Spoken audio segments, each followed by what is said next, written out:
సామెతల గ్రంథం 31వ అధ్యాయము 10-11 వచనాలు చదువుదాం. గుణవతి అయిన భార్య దొరుకుట అరుదు, అట్టిది ముత్యము కంటే అమూల్యమైనది. ఆమె పెనిమిటి ఆమె యందు నమ్మిక ఉంచును, అతని లాభప్రాప్తికి వెలికి కలుగదు. ప్రభువునందు ప్రియులారా,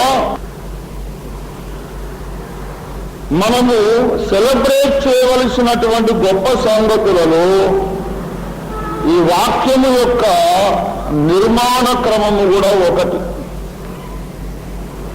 దావీదు భక్తుడు కొన్ని ప్రత్యేక అంశములను బట్టి ఆనందించి ఉల్లాసించి దేవుని స్తుతించిన సందర్భాలు కొన్ని ఉన్నాయి. చకచక మనం చూద్దాం కొన్ని విషయాలు. కీర్తన 101వ కీర్తన 1వ వచనం చూడండి దయచేసి. నేను కృపను గూర్చియు న్యాయమును గూర్చియు పాడెదను. దావీదు యొక్క పాటలలో ఉన్న అంశము, one great topic David wanted to celebrate. మహోన్నతమైన ఒక అంశమును దావీదు తన మనస్సును పెట్టి ఆయన ఉల్లసిస్తున్న సందర్భం ఏమిటంటే, దేవుని కృప ఒక అంశము, తర్వాత దేవుని న్యాయం అనేది ఒక అంశం. 42వ కీర్తన 8వ వచనములో రాత్రి వేళ ఆయనను గూర్చిన కీర్తన అని ఉన్నది. ఇప్పుడు పాటలలో అంశాలు చూడండి దయచేసి. పాటలలో అంశాలు, దేవుని కృపను గూర్చిన పాట ఒకటి, దేవుని న్యాయమును గూర్చిన పాట ఒకటి, దేవుణ్ణే గూర్చిన పాట ఒకటి, దేవుని గూర్చిన పాట. అలాగే 119వ కీర్తన 172లో నీ వాక్యమును గూర్చిన నాలుక పాడును అన్నారు. అలాగా దేవుని గూర్చి స్మరించినప్పుడు అసలు వాక్యమును గూర్చి ఒక ప్రత్యేకమైన పాట రాయాలనిపించిందట. ఆ సంగతి మీరు ఆలోచించారా? అంటే వాక్యములో వర్ణించవలసినవి, మనము చూడవలసిన సౌందర్యాలు చాలా ఉన్నాయన్నమాట. ఎందుకు ఇంత సుదీర్ఘంగా వాక్యాన్ని గురించి నేను వ్యాఖ్యానిస్తున్నానంటే, వాక్యములోని అత్యంత నిగూఢమైన ఘట్టమునకు చెందినవి కావ్య గ్రంథాలు. దయచేసి బాగా గమనించండి. దేవుని వాక్యము అని మనం దేన్ని పిలుస్తున్నాం ఇప్పుడు అంటే, ఈ బైబిల్ గ్రంథాన్ని దేవుని వాక్యం అని పిలుస్తున్నాం. ఒక ఈక్వేషన్ రాసుకున్నాం మనం. బైబిల్ గ్రంథమునకు దేవుని వాక్యమును నామము కలదు. దేవుని వాక్యమును నామము కలిగిన ఒక వ్యక్తి ఉన్నాడు. ఎవరాయన? యేసుక్రీస్తుకు దేవుని వాక్యమును నామము ఉన్నది. వాక్యమని పిలువబడిన యేసుకు ఇంకొక పేరు కూడా ఉంది. దేవుని మందిరము అనే పేరు కూడా ఉంది. తెలుసా మీకు ఆ విషయం? యోహాను సువార్త 2వ అధ్యాయంలో, యోహాను సువార్త 2:20 చూడండి. యూదులు ఈ దేవాలయము 46 ఏళ్ళు కట్టారు కదా,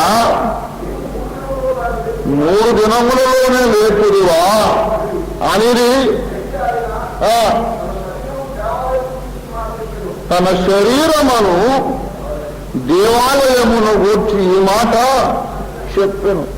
యేసుక్రీస్తునాథుని శరీరమే ఒక దేవాలయం అన్న సత్యాన్ని అక్కడ మనం చూస్తున్నాం. కొలస్సీ పత్రిక 2వ అధ్యాయము 9వ వచనం కూడా మీరు చూస్తే, ఏలయనగా దేవత్వము యొక్క సర్వ పరిపూర్ణత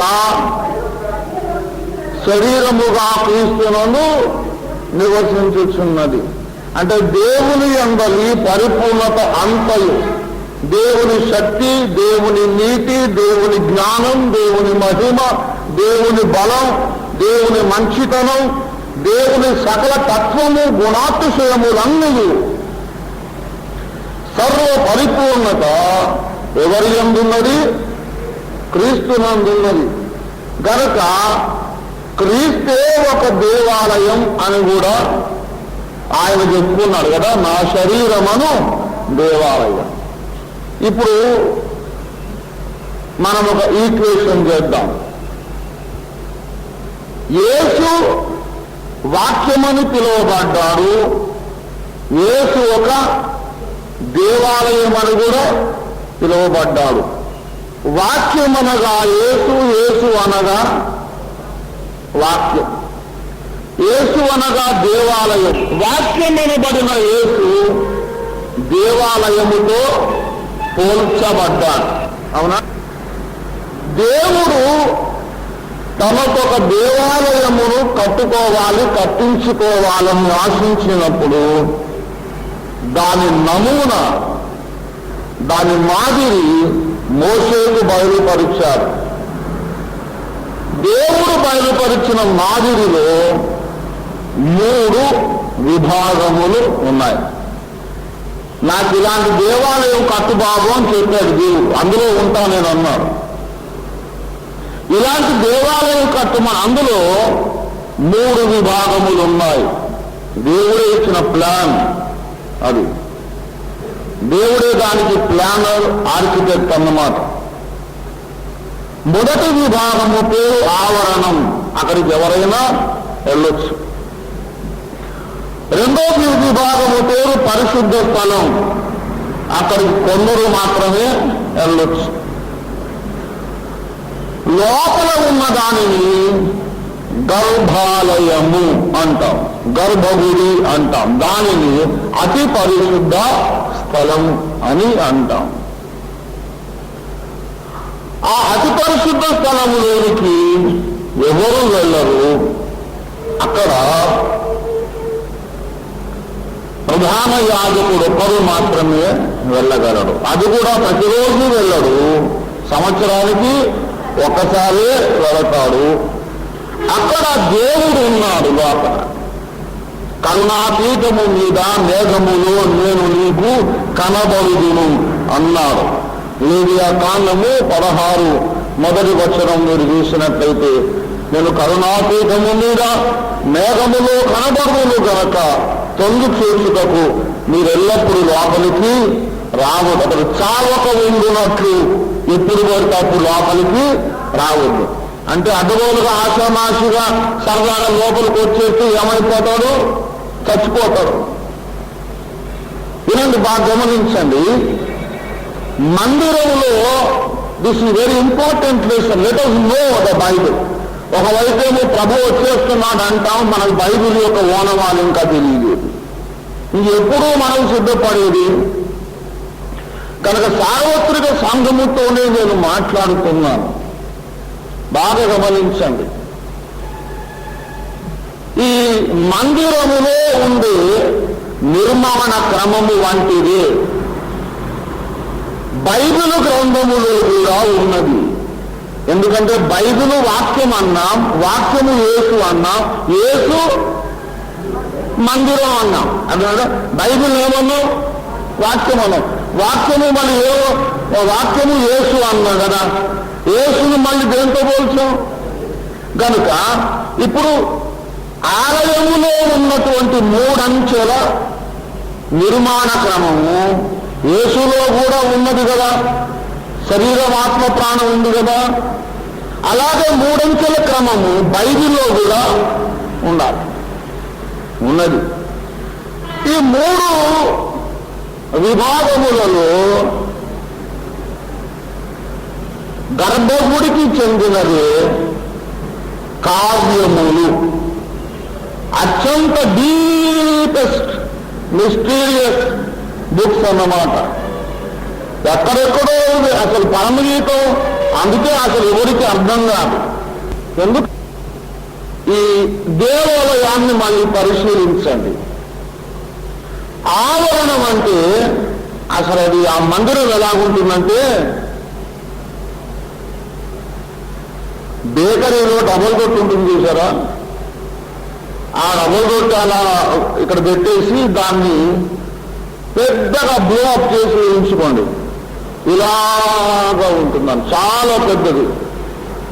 ఇక్కడ నుంచి ఆ తెరలు, ఇటు పక్కకు తెరలు, ముందు వెనక తెరలన్నీ అలాగ ఉంటుంది, చాలా పెద్దగా. దాని చుట్టూరా తెరలన్నీ కొలుకులు తగిలించి చుట్టూ కాంపౌండ్ వాల్ లాంటిది తయారు చేశారు. ఈ ఆవరణం లోపలికి ఎవరైనా వెళ్ళొచ్చు. ఆ తరువాత ఇలాగూ దిప్పలాగా బోర్లించినట్లుగా ఇలా ఉంది చూసారా, ఈ పొడగాటి పాత్ర బోర్లించి, దాంట్లో సెంటర్లో ఒక వాల్, మళ్ళీ ఒక తెర ఉంది. మొదటి గది పరిశుద్ధ స్థలం. తెరను మళ్ళీ దాటి పోతే అతి పరిశుద్ధ స్థలం, అది గర్భగుడి. ఇప్పుడు ఈ 3 విభాగములలో 3 విధముల జ్ఞానము ఉన్నది, 3 విధముల వెలుగున్నది. ఇప్పుడు చుట్టూ కాంపౌండ్ వాళ్ళు అన్నాం, పైన కప్పు ఏమీ లేదు, అక్కడ వెలుగు ఉంటుంది. ఏ వెలుగది అంటే సూర్య వెలుగు, ప్రకృతి సహజమైన వెలుగు, న్యాచురల్ లైట్.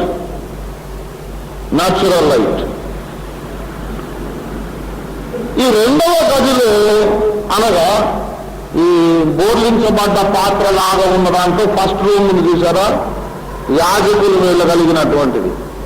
అక్కడ ఉండే వెలుగు ఏమిటంటే దీపస్తంభము యొక్క వెలుగు. దీపస్తంభం అందుకే చేశారు అక్కడ. దీపస్తంభం ఎందుకంటే ఆ గుడారం చుట్టూ బోర్లించినట్టు చూసారా, దాని కిటికీలు లేవు. కిటికీలు పెట్టే దేవుడు మొత్తం టైట్గా మూసిపెట్టేశాడు అంతా. ఒక చిన్న వెలుగు కిరణం లోపలికి వెళ్ళడానికి వీలు లేదు. మరి పట్టుకుని కింద కొడతారు కదా లోపల పరీక్షలు చేసేటప్పుడు, ఎలా తెలుస్తుంది? కనుక లోపల పరిచర్య చేయడానికి వెలుగు అవసరం కనుక ఒక దీపస్తంభమును దేవుడు పెట్టాడు. సరే, మరి తీరా ఈ రెండవ తెరగోళ్ళు దాటి లోపల 3వ గది లోపలికి గర్భగుడిలోనికి వెళ్ళాక మరి అక్కడేం వెలుగుంది? అక్కడ సాక్షాత్తు దేవుడే వెలుగై ప్రకాశించుచున్నారు. అక్కడ మేఘం ఉంది, షకీనా మేఘం ఉంది కనుక ఆ మేఘమే వెలుగునిస్తుంది. That is the direct illumination of the almighty God. Outer courtyard లో ఆవరణంలో ఉన్నది ప్రకృతి సంబంధమైన వెలుగు. ఈ మొదటి గదిలో ఉన్నదేమో వాక్య సంబంధమైన దీపస్తంభం. అందుకే నీ వాక్యము నా పాదములకు దీపము అన్నాడు. అక్కడ లేఖనము చెప్పింది కనుక నీవు అర్థం చేసుకునే చిన్న విషయాలు. ఇప్పుడు చిన్న విషయాలు ఉంటాయి. ఒకడు కొత్తగా జన్మించకపోతే దేవుని రాజ్యంలో ప్రవేశించాలని ప్రసంగం చేయొచ్చు. అది మర్మము కాదు, దానికి ఒక ఇల్యూమినేషన్ అవసరం లేదు. యేసుక్రీస్తు ప్రభు కన్య గర్భమును జన్మించాడు, ఆ విషయం ఎవరికైనా అర్థమవుతుంది. 3 రకముల వెలుగు అన్నాను కదా, దానిని 3 రకముల జ్ఞానము అని మనం అర్థం చేసుకోవాలి. ఎన్ని రకాల వెలుగు? 3 రకములు. వెలుగు అనేది జ్ఞానమునకు పర్యాయ పదము. 119వ కీర్తన 119:130. నీ వాక్యమును వెల్లడి అగుట తోడనే, నీ వాక్యము వెల్లడి అగుట తోడనే వెలుగు కలుగు. అంటే ఏమిటా వెలుగు? ఆ క్రింద చెప్తాడు, తెలివి లేని వారికి అది తెలివి వెలుగు కలుగును, తెలివి కలుగును అనగా తెలివిని ఏమని పిలుస్తున్నాడు? వెలుగని పిలుస్తున్నాడు. కనుక తెలివి అనేది ఒక రకమైన వెలుగు, అది మానసిక సంబంధమైన వెలుగు, సాదృశ్య భాష. ఇప్పుడు ప్రత్యక్ష గుడారం లోపల ఎన్ని రకాల వెలుగులు ఉన్నాయన్నాను? ఆ మూడు: ప్రకృతి సంబంధమైన వెలుగు, దీపస్తంభపు వెలుగు, తర్వాత సాక్షాత్తు మేఘము యొక్క వెలుగు, దేవుని వెలుగు. ఇప్పుడు జ్ఞానం కూడా మూడు అండి. జ్ఞానము మూడు రకముల జ్ఞానం. దేవుని గూర్చి బాగా వినండి. దేవుని గూర్చి, దేవుని సంకల్పములను గూర్చి మనము జ్ఞానము సంపాదించే మార్గములు మూడు, అంతస్తులు మూడు. మూడు విధాలుగా జ్ఞానం సంపాదించవచ్చు అన్నాను కదా. ఒక్కొక్క రకమైన జ్ఞానం ఒక్కొక్క మెట్టు మీద ఉన్నది. ఒక్కొక్క రకమైన జ్ఞానం ఒక్కొక్క అంతస్తు మీద. ఈ మూడు రకముల జ్ఞానములో మొట్టమొదటిది న్యాచురల్ అండర్స్టాండింగ్. రోమాపత్రిక అందులో మొదటి అధ్యాయము 19వ వచనం. ఎందుకనగా దేవుని గురించి తెలియ సత్యమైనదేదో వారి మధ్య విషదమై ఉన్నది. దేవుడు అది వారికి విషదపరచను. ఆయన అదృశ్య లక్షణములు అనగా ఆయన నిత్య శక్తియు దేవత్వమును జగదుత్పత్తి మొదలుకొని సృజింపబడిన వస్తువులను గూర్చి ఆలోచించుట వలన పేటపరచబడుచున్నవి. దేవుని అదృశ్య లక్షణములు ఎవరికి తెలియబడుచున్నవి? To everyone. వారికి అన్నాడు చూసారా? ఎవరు వాళ్ళు? 18వ వచనంలో దుర్నీతి చేత సత్యమును అడ్డగించు మనుషుల యొక్క భక్తిహీనత, దుర్నీతి మీద. అంటే ఎవరు? ఇప్పుడు వారికి దేవుని గూర్చి తెలిసి ఉన్నది, దేవుని అదృశ్య లక్షణములు వారికి తెలుసు. అంటే ఎవరు వాళ్ళు? భక్తిహీనులు, దుర్నీతి పరులు, అసలు విశ్వాసులే కాదు. వాళ్ళకు కూడా దేవుని గురించి కొంత జ్ఞానము ఎలాగొచ్చింది? By understanding, exploring the natural mysteries. When you study the nature, ప్రకృతిని చూసినప్పుడు ఓహో దేవుని శక్తి ఇలా ఉంటుందన్నమాట అని వాళ్ళు అనుకుంటారు. ప్రకృతిని చూసినప్పుడు ఏం జరుగుతుందండి? దేవుని లక్షణాలు తెలుస్తుంది. ఎంతసేపు ఏం చెప్తున్నా? దేవుని గూర్చిన మన జ్ఞానము మూడు విధములుగా ఉండడం. మొదటేమో ప్రకృతిని చూసి ఎవరైనా తెలుసుకోవచ్చు. మందిరం యొక్క ఆవరణం లోపలికి ఎవరైనా రావచ్చు. రెండవ మెట్టు మీద ఉన్నది దీపస్తంభము ద్వారా వచ్చు వెలుగు, అనగా వాక్యము చదువుట ద్వారా కలుగు జ్ఞానము అన్నమాట. దీపము ద్వారా వచ్చి వెలుగు అంటే లేఖనము చదువుట ద్వారా కలిగే జ్ఞానం. దాన్ని అక్షరార్థమైన లేఖన పరిజ్ఞానం అంటారు. దానికి పరిశోధకుడు అక్కర్లేదు. చదువుకున్నాడు ఎవరైనా సరే బైబిల్ చదివి బోధ చేయవచ్చు. వాడు కొత్తగా తిరిగి జన్మించకపోతే నువ్వు పరలోక రాజ్యానికి రావాలి. That doesn't need research scholar అక్కర్లేద్దాను. యేసయ్య అన్నాడు లేఖనములను పరిశోధించుడి అన్నాడు. పరిశోధన ఎప్పుడు అవసరం అవుతుంది? పైన సర్ఫేస్ లెవెల్లో ఒకటి కనబడనప్పుడు పరిశోధన అవసరం అవుతుంది. దేవుడు పరిశుద్ధులను ముందే రాయబడి ఉంటుంది, పరిశోధన దేనికి? దేవుడు సృష్టికర్త అని బైబిల్లో పైన కనపడుతుంటే మళ్ళీ దాని పరిశోధన ఎందుకు? దేవుడు ప్రేమ కలిగిన వాడని అక్షరార్థం కనబడతానే ఉంటే మళ్ళీ రీసెర్చ్ చేయడం దానికి? పరిశోధించు అన్నాడంటే సర్ఫేస్ లెవెల్లో కనబడనిది ఎంతో కొంత లోపల ఉన్నది. ఆ విషయాలు బైబిల్లో మీకు ఓపెన్ స్టేట్మెంట్స్ లో కనబడవు, అయినా ఉంటాయి. దావీదు అన్నాడు, క్రీస్తును కూర్చిన ప్రవచన కీర్తనలు ఎన్నో రాసినటువంటి భక్తుడు ఆయన, నీ మర్మములు చూడ్డానికి నా కళ్ళు దయచేనాయన అని ప్రార్థన చేశాడు. దావీదుకే కనబడని మర్మములు బైబిల్లో ఉన్నాయి. ఇప్పుడు నువ్వు మొన్న బాప్తిసం పొంది వాళ్ళు చర్చ్ మెంబర్ అయ్యి ఎక్కడున్నాయా బైబిల్లో అంటే ఉంటే ముందు ఎదుగు ఆయన, కళ్ళకు కాటుకు పెట్టుకో, కళ్ళు తెరుచుకో, దృష్టి పొందు. నువ్వు గుడ్డోడు అయ్యంటే చూపెట్టమంటే మీద కనబడనిది లోపల ఉన్నది కనుకనే మాకు పరిశోధన అవసరమైంది. పరిశోధిస్తేనే తప్ప పై పైన కనబడని సత్యములని మర్మములు అందురు. పౌలు అన్నాడు, మేము దేవుని మర్మముల విషయములో గృహ నిర్వాహకులం. అసలు మర్మాలు ఉన్నాయనే చాలా మందికి అర్థం కావట్లేదు. దేవుడు ఒక్కడే మర్మంగా, యేసు కన్యకుమారుడు మర్మం కాదు, దేవుడు భూమి ఆకాశంలో సృజించను మర్మము కాదు, యేసు రెండోసారి వచ్చుచున్నాడు స్మార్ట్ మిస్టరీ, నువ్వు కొత్తగా తిరిగి జన్మించవలేము అది మర్మం కాదు. ఎందుకంటే ఓపెన్ స్టేట్మెంట్లే కనబడుతుంది.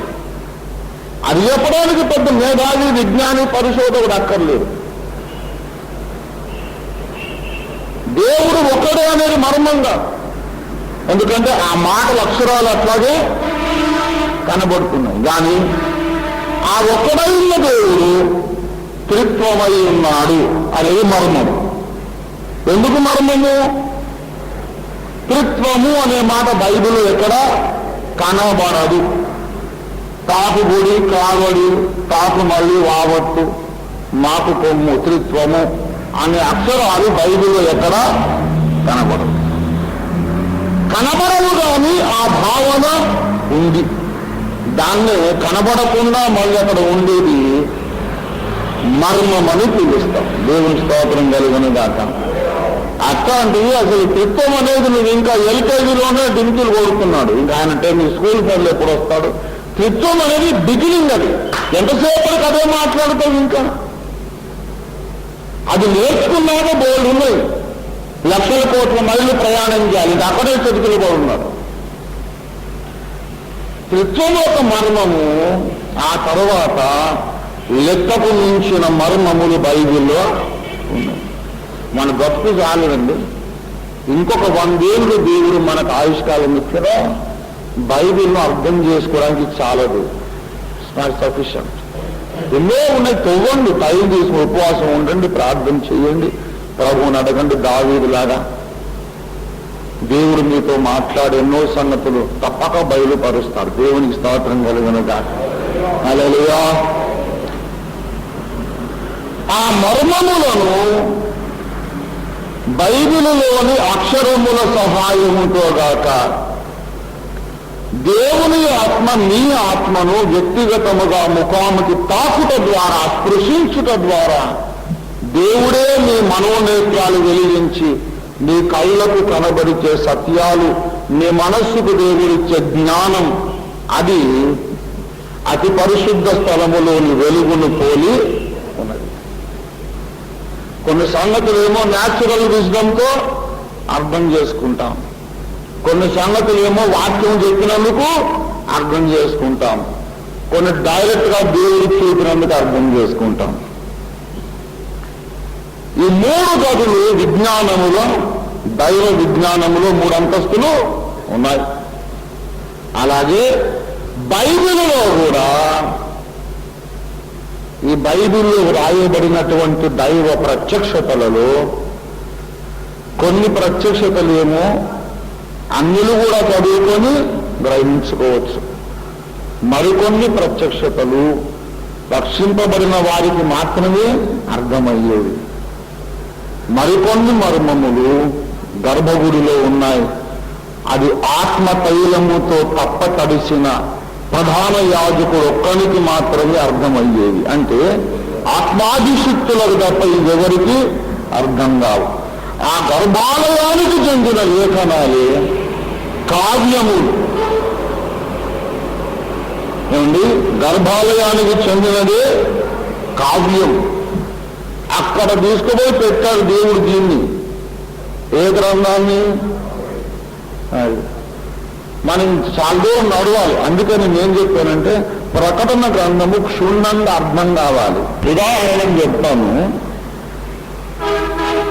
అగ్ని మీద అధికారం పొందిన దేవదూతున్నాడు ప్రకటనలో. ఆకాశపు చతుర్వాయువులు దిగబట్టిన దేవదూతలు ఉన్నారు. అగ్ని మీద అధికారం పొందినవాడు, గాలి మీద అధికారం పొందినవాడు. ఇక ఈ విషయాలు మనం లోపలికి వెళితే తప్పక మనకు పిచ్చెక్కడం ఖాయం. గనుక మనం దాని లోపలికి వెళ్ళొద్దు. కానీ ఒకటే చెబుతున్నా, ప్రకటన గ్రంథములో ఉన్న సకలమైన మర్మములు మనము బాగా పరిశోధన చెయ్యాలి. అది అయ్యాక మనం ఎక్కడికి రావాలంటే పరమగీతానికి రావాలి. అది అయిన తరువాత ప్రసంగి అప్పటిదాకా అర్థం కాదు. ప్రసంగి అంటాడు అంత నాస్తికుడు మాట అన్నట్టు మాట్లాడతాడు. మనిషి యొక్క ప్రాణము పరుగులకు ఎక్కిపోవడం లేదో ఏమండి, మృగము యొక్క ప్రాణం మంటికి దిగిపోవడం లేదు ఎవరికి తెలుసు. ఇదంతా శుద్ధ దండగరా బావు. నీ కార్యములు చాలా కాలం కిందటిని అంగీకరించబడను. నీ ఇష్టం వచ్చినట్టు చేసుకో. అది జరిగి చెడిపోవడానికి ఎంతో అవకాశం ఉంది. దానికి ప్రియులారా, దేవుని జ్ఞానము శోధింప శక్యము కాదు. అసలు దేవుడు బైబిలును ఎంత అద్భుతంగా అమర్చి రాశాడు అంటే మన బ్రతుకు సరిపోదు. బైబిల్ను అసలు ఒక చెంచాడు కూడా అర్థం కాదు. ఈ కావ్య గ్రంథముల మీద సాతానుడు ప్రత్యేకముగా దాడి చేశాడు. పరమగీతం అసలు బైబిల్లో ఉండనే కూడదని కొందరు బోధకులు వ్యాఖ్యానించారు. నైసియన్ కౌన్సిల్ సమావేశమైనప్పుడు 467 AD ఆనాడు బైబిలులోని 66 గ్రంథములు ప్రామాణిక అప్రామాణిక గ్రంథాలు ఏవో మనం సమకూరుద్దాం, కొన్ని గ్రంథాలు తీసేయాలి, కొన్ని ఏమో స్థిరపరచాలి. ఏది నిజంగా ప్రవచన గ్రంథాలు, ఏది దేవోక్తులు, ఏది నిజముగా కానానికల్ బుక్స్, ఏది ఎక్స్ట్రా కానానికల్ అప్రామాణిక గ్రంథాలు, అవి చూసుకున్నామని కూర్చున్నప్పుడు ఈ పరమగీతం మీద పెద్ద దాడి జరిగింది. అక్కడ ఎక్కడ ఒక చోట కూడా దేవుడని లేదు, యేసని లేదు, ఏమి లేదు, రక్షణమే మాట లేదు. ఎంత చండాలని ఏంటండి, స్త్రీ పురుషుల సంబంధాలంతా వర్ణించి రాశాడు బూత్ పుస్తకంలో. అది తీసి పారేయండి దాన్ని. అన్నోళ్ళు ఉన్నారు. మళ్ళా కొందరు మేధావులు ప్రకటన తీసే మండోళ్ళు కూడా ఉన్నారు తెలుసా మీకు. ప్రకటన ఒక పిచ్చోడికి వచ్చిన కళ. కాకపోతే ఆ మృగాలేంటి, ఆ మిడతలేంటి, మిడతలకి తోకలేంటి, కరవటాలేంటి, నాన్ సెన్స్. కాకపోతే ఆకాశ నక్షత్రాలు భూమి మీద పడడం ఏంటి, ఒక్కొక్క నక్షత్రం భూమి కంటే 1000 రెట్లు 1,00,000 రెట్లు పెద్దవి ఉన్నాయి. అనేక నక్షత్రాలు భూమి మీద రావటం ఏంటి, అది అంజూరకాయలా ద్రాక్ష పండ్ల, utter nonsense. Revelation is a mad man's book, remove from the Bible అనోళ్ళు ఉన్నారు. ప్రకటన చేసేయండి, పరమగీతం, ఎస్తేరు గ్రంథమును కూడా తీసేమన్నోళ్ళు ఉన్నారు. ఎందుకంటే అక్కడ యెహోవా అనే మాట, దేవుడు అనే మాట లేదు. ఈ రీతిగా రక్తం అనే మాట లేదు.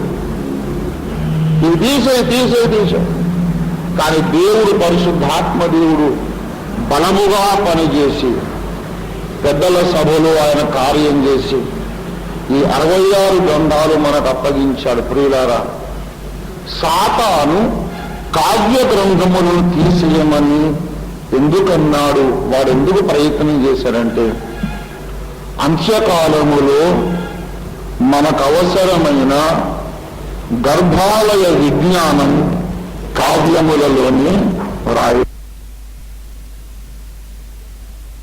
అంత్యకాలములో మనకు అవసరమైన గర్భాలయ విజ్ఞానం కావ్యములలోనే రాయబడి ఉంది. అక్కడి ఓట కానీ మనం యేసయ్యకు భార్య కాలేం. యేసయ్యకు భార్య అక్కడికి వెళ్ళాలి, కష్టపడాలి. పరమగీతము కావ్య గ్రంథం అని చెప్పాను. ఈ కావ్య గ్రంథములన్నిటిలో కూడా ఉన్న ఒక ప్రధానమైనటువంటి సందేశం ఏంటంటే, గత రాత్రి మనం చెప్పుకున్నాం, పెండ్లి కుమారుడుగా యేసునాథుడు రెండవసారి మధ్యాకాశములకు వచ్చినప్పుడు ఆయనకు యోగ్యమైన పెళ్లి కుమార్తె ఎవరు, ఎటువంటి సంఘం అయితే ఆయన పెళ్లి చేసుకుంటాడు, ఎటువంటి సంఘం అయితే ఆయనకు పట్టపురాణి కాగలుగుతుంది. ఆయన కోరుకునే పెళ్లి కుమార్తె యొక్క ముఖ చిత్రము, ఫోటోగ్రాఫ్, పెయింటింగ్, చిత్రపటం, దేవుని కుమారుడైన యేసుకు నచ్చే అమ్మాయి ఎటువంటిదో ఆ పెయింటింగ్ మన గీసిచ్చాడు. అవి ఈ కావ్య గ్రంథములలో ఉన్నాయి. ఆ గర్భాలయము లోపలికి మనం ఇప్పుడు వెళుతున్నామన్నమాట. కావ్య గ్రంథములను పరిశీలించేటప్పుడు మనం ఎక్కడికి వెళ్తున్నాం? గర్భాలయం లోపలికి. అక్కడ మనకి ఏం కావాలి చెప్పండి? న్యాచురల్ విజ్డమ్ పనికిరాదు, బైబిల్ ఏదో తెలుసు అనేది కూడా పనికిరాదు. అక్కడికి వెళ్ళాక ఏం కావాలంటే పరిశుద్ధాత్మ దేవుని డైరెక్ట్ రెవల్యూషన్ కావాలి. అప్పుడు కానీ మనకు బైబిల్ ఆ కావ్య గ్రంథములో కంటెంట్ కొద్దిగానన్నా అర్థం కాదు. దేవాలయములో మర్మమైన గది అది పరిశుద్ధ స్థలం. బైబిల్లో చాలా మర్మమైన గది కావ్య గ్రంథం. ఎందుకు రకాలన్నానంటే, ఈ కావ్య గ్రంథములలో మనకు ప్రధానంగా కనపడే పాత్ర భార్య, స్త్రీ ప్రధానంగా కనపడుతుంది. మనం చదువుకున్న వచనములో గుణవతి అయిన భార్య కనబడుతుంది. అలాగూ ఎన్నో విషయాలు. ఇక పరమగీతం నిండా యేసయ్య భార్య ఉంది కదా. 45వ కీర్తన 13వ వచనంలో అంతఃపురములో ఉండు రాజకుమార్తె కేవలము మహిమ. కీర్తనలు, ప్రసంగి, సామెతలు, పరమగీతం అన్నిట్లో కూడా ఉన్నది ఏంటంటే ఒక పెళ్లి కుమార్తె, ఒక స్త్రీ లీలగా వ్రాయబడి ఉంది. అసలు ఈ దేవులాట, వెతుకులాట, ఈ అన్వేషణ, ఈ ఆరాటం అంతా దేనికంటే దేవుడు తన కుమారునికి ఒక భార్యను నిర్మాణము చేయడానికి సంకల్పించాడు. మనం చదివినటువంటి లేఖన భాగము కూడా దేవుని సంకల్పము యొక్క ప్రవచనమే. సామెతల గ్రంథం 31వ అధ్యాయం 11వ వచనంలో 10 గుణవతి అయిన భార్య దొరుకుట అరుదు. అది ప్రవచనమే. గుణవతి అయిన భార్య దొరుకుట అరుదు అంటే గుణవంతుడైన భర్త దొరుకుట చాలా సులభమా? మరి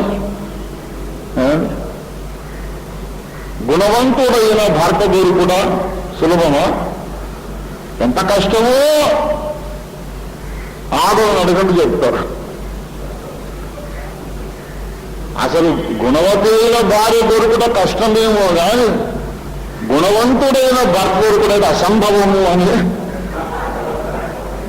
సహోదరి మనులందరూ ముక్త కంఠముతో ఒప్పుకునేదారు కదా. మెతుకు గుణవతి అయిన భార్య దొరుకుట అరుదు. అంటే ఈ లోకంలో స్త్రీలందరూ దుర్మార్గురాళ్ళు నీచురాళ్ళని కాదు. అసలు సంగతి ఏమిటంటే బాబు, గత 6000 సంవత్సరాలుగా దేవుడు తన కుమారుడైన క్రీస్తుకు ఒక భార్య కోసం వెదుకుతున్నాడు. 6000 ఏళ్ల క్రిందట దేవుడు ఒక మాట అన్నాడు.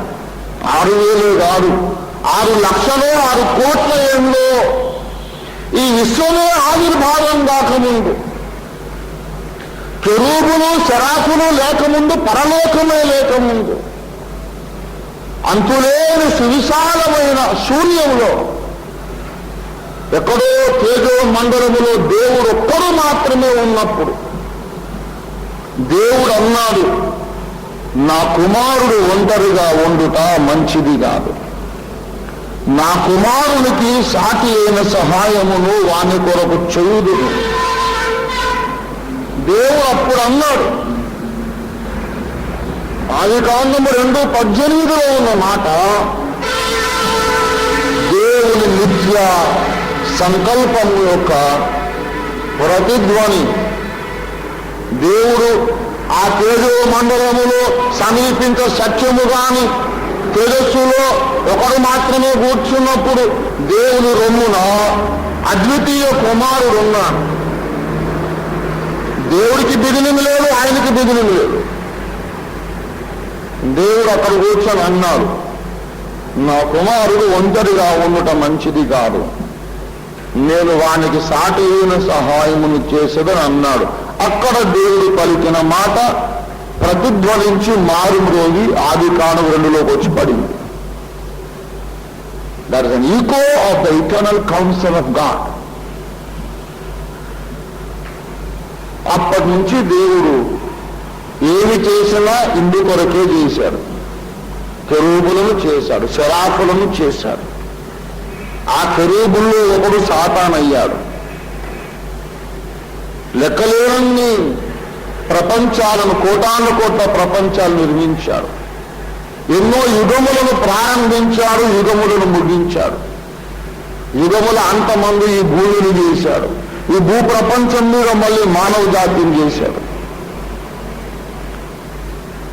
ఈ యుగముల అంతమంది భూమి అనే చిన్న మట్టిగడ్డ మీదకొచ్చి బలిగా మరణించి లేచాడు. ఏమి చేసినా అనాదియందు దేవుడు చేసిన ఆ సంకల్పము కొరకే చేశాడు. కెరూబులను శరాఫులను చేసిన, ఆదామును మట్టిలో నుండి చేసిన, అబ్రహామును పిలిచిన, ఏమి చేసినా దేవుడు ఈ పర్పస్ కొరకే చేశాడు. ఈ ఉద్దేశమే. దేని కొరకంటే నా కుమారునికి సాటి అయిన సహాయం. దేవుని కార్యములన్నిటికీ అంతిమ గమ్యం ఏంటంటే వధువు నిర్మాణము. దేవునికి స్తోత్రం కలుగును గాక. అన్ని మన కొరకేనండి. దయచేసి మీరు 1 కొరింథీ పత్రిక 3వ అధ్యాయము 21వ వచనం చెందాయి. ఎవడిని మనుషుల ఎదుట మనుషుల యందు అతిశయింపకూడదు, సమస్తమును అండి. సమస్తము అంటే అర్థమేంటి? కలిగినవన్నీ సమస్తమును ఆయన మూలముగా కలిగను. ఆయన మూలముగా కలిగిన సమస్తమును ఇప్పుడెవరివి? మీ అంటే ఎవరివి? విశ్వాసులని, పరిశుద్ధులు. All things belong to me and you. The heavens belong to me, the earth belongs to me, all the worlds belong to me. సమస్తమును మీది. 22 చూడండి. పౌలైనను, అపోల్లో అయినను, కేఫ అంటే ఈ ముగ్గురు దైవ జనులు అనే వర్గం పెట్టుకోండి. దైవ జనులైనను మీ కొరకే, లోకమైనను మీ కొరకే, జీవము మీ కొరకే, మరణము మీ కొరకే, ఉన్నవి మీ కొరకే, రాబోవునవి మీ కొరకే. ఇప్పుడున్నవి మీ కొరకు, రాబోవునవి. All things were made for you. ఇంత ఇంపార్టెన్స్ ఎందుకు ఆ సంఘానికంటే, బాబు దేవుని కుమారునికి నిత్య జీవిత భాగస్వామి. దేవుని స్తోత్రం కలుగునుగా. క్రైస్తవ వివాహంలో పెళ్లి కూతురుకున్న ఘనత ఎవ్వరికి లేదు. ముందు పెళ్లికొడుకు వచ్చి కుర్చీలో కూర్చుంటాడు కదా, చాలాసేపు అయిన తర్వాత కోటింగులన్నీ కొట్టుకొని అమ్మగారు అక్కడికి వచ్చి కారు దిగుతుంది. దిగగానే దిగ్గుమని పాస్టర్ గారు లేచి కూడా చెప్తారు, పెళ్లి కూతురు లోపలికి వచ్చుండగా మనమందరం లేచి నిలుచుందాము. చచ్చినట్టు పెళ్లి కొడుకు నిలబడాలి. Everyone stands up in reverence. పెళ్లి కూతురికి ఎంత ఘనతిస్తారో క్రైస్తవ వివాహంలో. దేవుని బిడలారా, సరిగ్గా ఈ పద్ధతి ఎందుకు నియమించారు మీకు తెలుసా? ఇదే మాదిరిగా రిబ్కా దూరదేశము నుండి ఎలియజరు వెంట వచ్చుచుండగా ఊరి బయటికి పొలం లోపలికి ఇస్సాకు వెళ్ళి కనిపెట్టాడు. మనల్ని ఎదుర్కొనుటకు పొలములు నడచుచున్న ఇతడు ఊరి బయటికి వెళ్ళి గౌరవంగా ఆయన తెచ్చుకున్నాడు గుడారం లోపలికి. అలాగే పరలోకపు ఇస్సాకు కూడా పెళ్లి కుమార్తెను చేర్చుకోవడానికి సగం దూరం దాకా వస్తాడు. ఇస్సాకు పొలంలోకి వచ్చినట్టు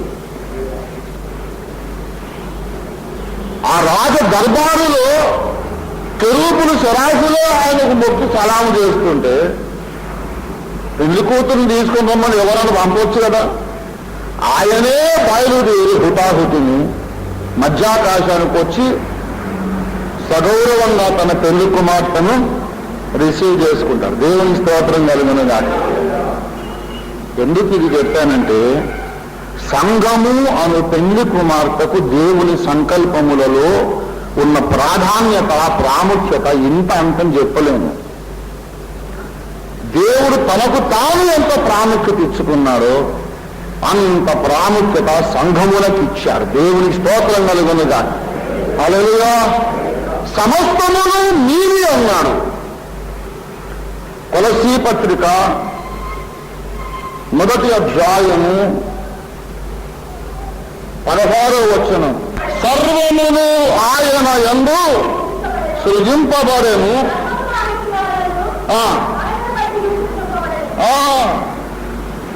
సర్వమును ఆయన ద్వారా, ఆయన యందు, ఆయనను బట్టి.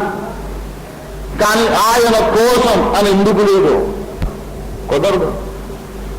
సర్వము క్రీస్తు యందు సృజింపబడేను మన కోసం. ద హైయెస్ట్ పాసిబుల్ ఎగ్జాల్టేషన్ అక్కడ పెట్టాడు దేవుడు. కనుక ప్రియులారా, దేవుడు కోటాను కోట్ల ఏండ్ల నుంచి ఎన్నో ప్రపంచాలు నిర్మించాడు. భక్త సమాజ బృందాలు అన్ని లోకాల్లో ఉన్నాయి. తర్వాత పరమగీతంలో నేను నిరూపిస్తాను. కానీ అన్ని లోకములలో భక్త సమాజ బృందాలు ఉన్నాయి. ఈ సమాజ బృందములందరిలో కాగడాదేసి వెతుకుతున్నాడు దేవుడు. ఇన్ని లోకాలు చేశాను, ఇన్ని లోకములలో భక్తుల బృందాలు ఉన్నాయి. ఎక్కడైనా నా కొడుకు ప్రక్కన కూర్చోవడానికి యోగ్యురాలు కనపడుతుందా? లోకములున్నాయి, లోకములన్నిట్లో సంఘాలున్నాయి. ఒక్కో సంఘం ఒక ఆడపిల్ల, ఒక్కో సంఘం ఒక వధువు, ఒక కన్యక. కోటాను కోట్ల ప్రపంచాల్లో కోటాను కోట్ల కన్యకలు ఉన్నారు. అందులో గుణవతి అయిన భార్య దొరుకుట కష్టంగా ఉంది. పరిశుద్ధాత్మ దేవుడు బయలుదేరి అన్ని ప్రపంచాలు, సకల ప్రపంచాలు గాలించి చెబుతున్నాడు. ఏమో సార్, కన్యకలు చాలా మంది ఉన్నారు కానీ గుణవతి అయిన కన్యకలు ఎక్కడా లేరు. అట్లాగా మరి గుణవతి అయిన భార్య అంటే మరి ఎట్లాగుంటే గుణవతి, ఎలాగుంటే నీకు ఇష్టమవుతుంది? అంటే పరమగీతం చదువుకు అక్కడ ఉన్నదే గుణవతి అయిన భార్య అంటారు. దేవుని స్తోత్రం కలుగును గాక. పరమగీతము వలె, పరమగీతములో సులమ్మితి వలె ఉన్నటువంటి సంఘం ఎక్కడైనా ఉంటే దానిని ఆయన గుణవతి అయిన భార్యగా అంగీకరిస్తాడు. ప్రియులారా, ఈ కన్యకల వెతుకులాట, స్త్రీలలో గుణవతి అయిన భార్య కొరకు వెతుకులాట మనకు కావ్య గ్రంథములన్నిటిలో కనబడుతుందని చెప్పాను. పరమగీతములో అంటాడు, లెక్కకు మించిన కన్యకలు ఉపపత్నులు కలరు గాని 60 మంది రాణులు 80 మంది ఉపపత్నులు లెక్కకు మించిన కన్యకలు కలరు గాని నా పావురము నా నిష్కలంకురాలు ఒక్కతే. సామెతల్లో అంటాడు గుణవతి భార్య ఎక్కడ చూసినా దొరకడం లేదు. పరమగీతంలో కూడా అదే మాట అంటాడు. చాలా నిరాశాజనకమైన పరిస్థితి. 7:28 1000 మంది స్త్రీలలో 1000 మంది పురుషులలో నేను ఒకరిని చూచి తిని గాని అంతమంది స్త్రీలలో ఒకతను కూడా నేను చూడలేదు. ఏమిటి వెతుకులాట? ఇక్కడేమో 1000 మంది మగవాళ్ళలో ఒక మంచోడు ఉంటే ఉండొచ్చు, కానీ 1000 మంది స్త్రీలలో ఒక మంచిది లేదంటాడు. అక్కడేమో గుణవతైన భార్య దొరికే చాలా కష్టం అంటాడు. స్త్రీలను ద్వేషించుట దేవుని మనస్తత్వం కానే కాదు. అసలు మగవాళ్ళకి ఏడాసో తెలుసా? పురుషులారా మీ భార్యలను సన్మానించుడు అన్నాడు. తల్లిని తండ్రిని సన్మానించు, వాక్యమందు ఉపదేశమందు ప్రయాసపడు వారిని రెట్టింపు సన్మానమునకు పాత్రులుగా ఎంచుము. స్త్రీని కూడా సన్మానించమన్నారు. అసలు స్త్రీని గౌరవించుటే సత్క్రైస్తవ్యం, నిజమైన క్రైస్తవ్యం. స్త్రీలను నీచపరచమనిగా 1 పేతురు 3:7 అటువల పురుషులారా జీవమును కృపావరములో భార్యలు మీతో పాలివారై ఉన్నారని ఎరిగి బలహీనమైన ఘటమని ఎంచి సన్మానించి, స్త్రీని ఎవరు సన్మానించుచున్నారో ఆ పురుషుడు దేవుని చిత్తము నెరవేర్చుచున్నాడు. అప్పుడప్పుడు పొరపచ్చాలు రావచ్చు, టెంపరీగా చిన్న చిన్న అపార్థాలు రావచ్చు, కానీ basically women is an honourable person అనే బేసిక్ అండర్స్టాండింగ్ ఉండాలి. ఆడదాన్ని నోరు మూసుకో, నీకేం తెలివి ఉంది అని అలా అనకూడదు. స్త్రీలు సంఘమునకు సాదృశ్యము, పురుషులేమో క్రీస్తుకు సాదృశ్యము. స్త్రీలు కింద కూర్చొని పురుషుడు ఇక్కడ పరిపాలన చేస్తుంటే ఎలాగుంటుందంటే, సంఘము కింద కూర్చుంది, క్రీస్తేమో పరిపాలన చేస్తున్నాడు. పురుషులందరి కింద కూర్చొని స్త్రీ వచ్చి పరిపాలన చేస్తే ఎలా ఉంటుందంటే, క్రీస్తు కింద కూర్చున్నాడు, సంఘము క్రీస్తు మీద పరిపాలన చేస్తుంది. అనాలజీ ఉంది, ఆ పోలిక ఉంది కనుక క్రీస్తు ముందు సంఘము ఎలాగూ లోబడవలనో దానికి నేను ప్రతిబింబమును అనుకొని స్త్రీ మౌనంగా ఉండాలి. ఆమె మౌనముగా ఉండి పురుషులకును స్త్రీలకు అందరికీ ఒక పాఠం నేర్పుతుంది, సంఘములకు పాఠం నేర్పుతుంది. వినయ విధేయతలు కలిగిన స్త్రీ తన మౌనము ద్వారా ఒక పాఠం నేర్పుతుంది. భక్తులారా, నా వలె మీరు ఆ పరమ పురుషుని సన్నిధిలో మౌనముగా ఉండండి. జ్ఞానవంతులు మూర్ఖులు ఆడోళ్ళలో ఉన్నారు, మగోళ్ళలో కూడా ఉన్నారు. స్త్రీ అయినంత మాత్రాన కించపరిచినట్లు దేవుడు తన వాక్యములో ఎక్కడ కూడా మాట్లాడలేదు. దేవుని సంకల్పములో స్త్రీ చాలా ఘనమైనది. ఎక్కువ బలహీనమైన ఘటమని ఆమెను ఎక్కువ ఏం చేయమన్నాడు? రాజును సన్మానించుడి, తల్లిదండ్రులు సన్మానించుడి, ఉపదేశకులను గురువులను సన్మానించుడు. పురుషుడు తన భార్యను కూడా హృదయములో ఆమె పట్ల ఘనమైన భావము కలిగి ఉండండి. ప్రియులారా, స్త్రీని దేవుడు కించపరచడం లేదని తెలుసుకున్నాం, మంచిదే. ఆయన ఘనపరిచారు, ఘనపరచమని పురుషులకందరికీ చెప్పారు. అటువంటి మంచి దేవుడు ఇట్లాంటి మాటలు ఎందుకు రాశాడు బైబిల్లో? 1000 మంది మొగల్లో ఒక మంచోడు ఉన్నాడు కానీ అంతమంది స్త్రీలు ఒక్కటి కూడా మంచిది ఎందుకన్నాడు తెలుసా? కావ్య గ్రంథముల్లోని స్త్రీలు సంఘములకు సాదృశ్యములు. వేల కోట్ల ప్రపంచాలలోని సమాజములందరూ, ఒక్కొక్క సమాజం ఒక్కొక్క స్త్రీ, అంతమంది స్త్రీలలో ఒకరు చూడలేరు అంటే ఇన్ని వేల కోట్ల లోకములలో ఒక్క సరైన సంఘాన్ని కూడా నేను చూడలేదని చెప్తున్నాను. గనక మనము సరైన సంఘముగా రూపొందుదాం. ఆయన మెచ్చుకోవాలి. గుణవతి అయిన భార్య దొరుకుట అరుదు, చాలా కష్టపడ్డాను, అన్ని లోకాలు తిరిగాను, పరమ తండ్రి యొక్క అద్వితీయ కుమారునికి యోగ్యురాలైన భార్యని వెదకడానికి ఎలియజరు వెళ్ళినట్టుగా నేను వెళ్ళాను. అన్ని గ్రహాలు, అన్ని నక్షత్ర మండలాలు చూశాను, వెదికాను, ఎక్కడ దొరకలేదు. ఆఖరికి భూలోకంలో దొరికింది, విశాఖపట్నంలో దొరికింది. అందమైన భార్య, క్రీస్తుకు యోగ్యమైన భార్య దొరికిందని దేవుడు అనాలి. దేవుని స్తోత్రం కలుగునుగా. హల్లెలూయా. ఆ రీతిగా మనల్ని సిద్ధపరచడమే ఈ పరమగీత గ్రంథము యొక్క పరమార్థం. దేవుని స్తోత్రం కలుగునుగా.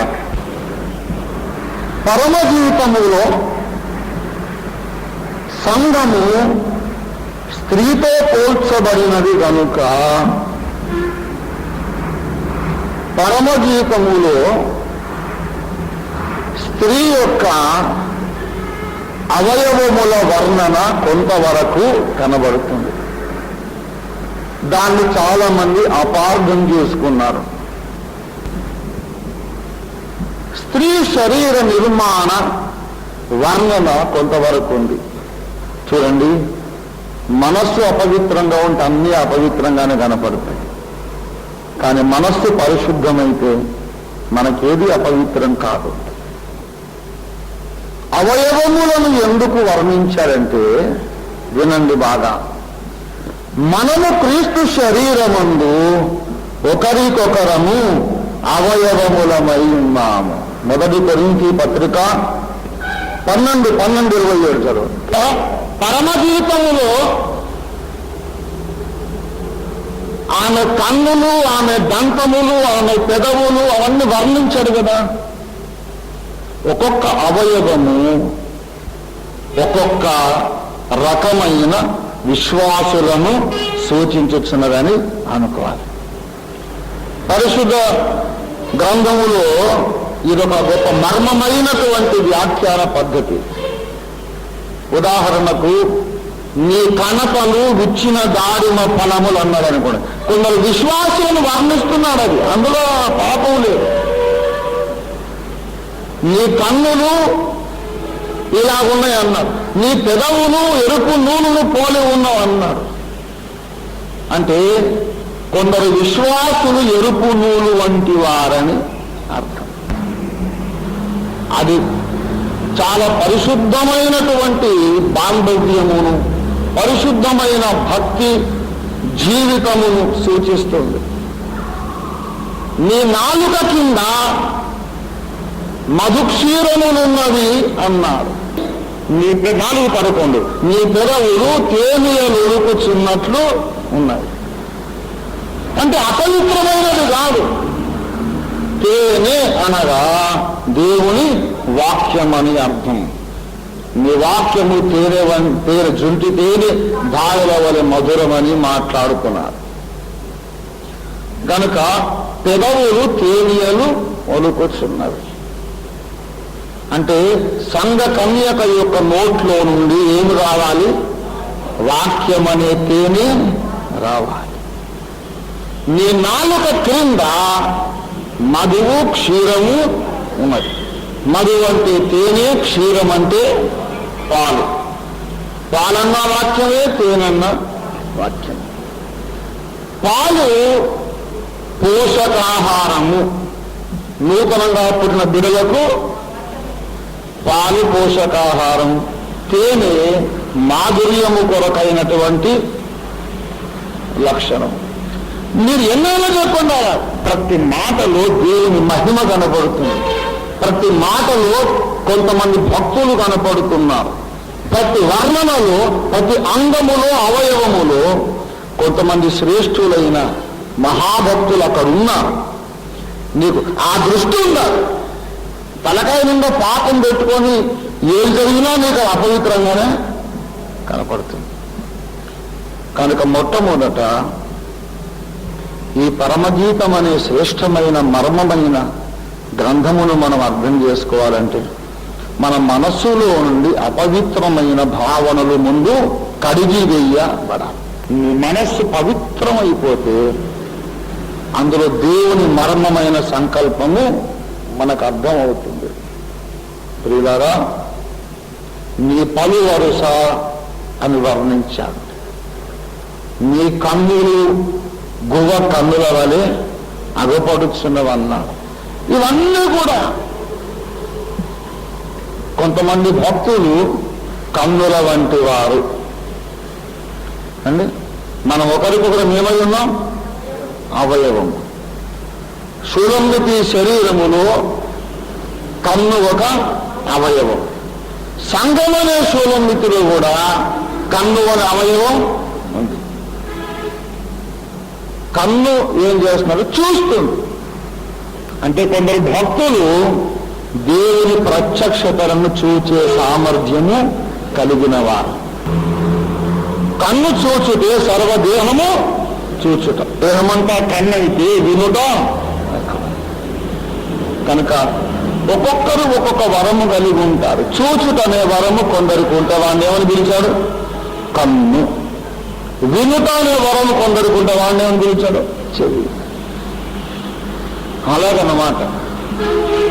ఈ అవయవములన్నీ చాలా పరిశుద్ధమైనటువంటి విధులు నిర్వహించే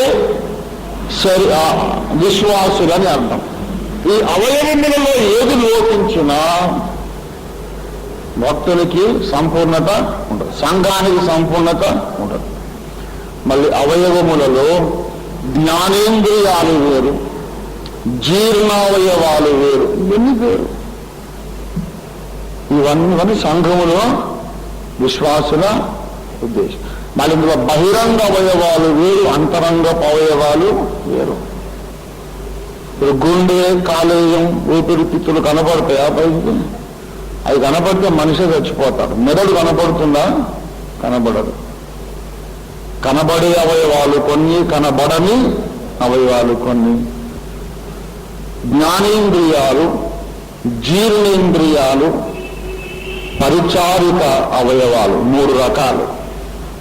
ఇవన్నీ సంఘంలో ఉండే రకరకాల విశ్వాసుల అమరిక అన్నమాట. ఇలాగ మీరు ఉండండి రా బాబు, ఇలాగ ఉన్నప్పుడు మిమ్మల్ని ఏమనుకుంటా నేను? గుణవతి అయినా ఎవరన్నా ఉండటానికి ఇష్టపడతారా? ఆ పట్టపురాని పదవినైనా పోగొట్టుకుంటారు కానీ అహంభావాన్ని విడువరు, సత్యాన్ని గ్రహించరు. కనుక మనమైనా కనీసం మేల్కొన్నాం ప్రియులారా. ఈ పరమగీత గ్రంథం అనేది దేవుని యొక్క సంకల్పము మనకు తెలియపరిచే గ్రంథం. దేని గురించి? ఆయన కావలసిన వధువును గురించిన దేవుని యొక్క ఆశలు మనకు తెలియపరిచే గ్రంథం. ఈ విషయాలు గ్రహించడానికి మనం ఎక్కడికి వెళ్ళిపోవాలన్నాను? గర్భాలయంలోనికి వెళ్ళాలి. అక్కడ మన సొంత మైండ్ పనికి రాదు, బైబిల్లో ఏదో ముక్క దొరికిందనేది కూడా పనికి రాదు. అక్కడికి వెళ్ళాక దేవుని షకీనా మీద మన మనస్సును అర్థం, ఆ మనస్సుకు అర్థం చేయిస్తే, వెలుగునిస్తే దేవుని వధువు మనకు కనపడుతుంది. ఆ వధువు లోపల నా ప్లేస్ ఎక్కడో నాకు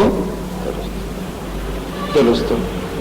పెళ్లి కుమార్తెను చూద్దాం, అందులో నువ్వు ఎక్కడున్నావో లొకేట్ చేయి. నువ్వు కన్నువైతే చెవి పని చేయొద్దు, చెవివైతే ముక్కు పని చేయొద్దు. మనమందరము ఒక్కొక్క అవయవముగా రూపించబడదాం, అందులో ఇమిడిపోదాం. యేసు పెళ్లి చేసుకునే కుమార్తెలో మనం కూడా ఒక మూల స్థానం సంపాదించుకున్నాం.